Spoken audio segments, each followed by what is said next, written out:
a brutal killer, invades a traveler's blood. He said it was very, very critical that you get to medicine that quickly, otherwise you're dead. I've been to Africa 11 times. We were there 3.5 months ago, and I was there for a little over 3 weeks. But 2 weeks into the trip, Dwight suddenly starts to feel unwell. I just started to feel very, very weak. One day you wake up and you're so weak that you can't hardly get out of bed. I just got weaker and weaker and weaker until I was so weak I couldn't stand on my own. What's astounding is that the illness that has Dwight fighting for his life started with a simple fly bite. Africa is a big place, and there's different animals, different pests in different places. But in Tanzania, you have the tsetse flies.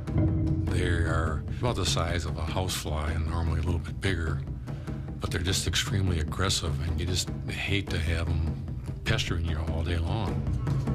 But the tsetse fly that bit Dwight wasn't just a nuisance. It was infected with a deadly parasite, a single-celled killer called Tripanozoma. And when the fly bit him,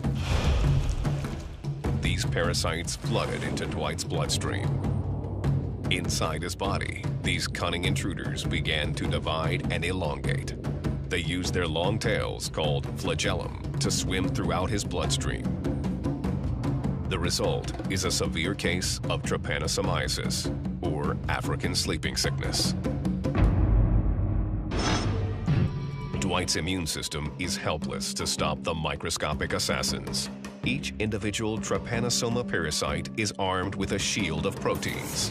In the bloodstream, white blood cells recognize these proteins as foreign, and they build up antibodies that attack the proteins.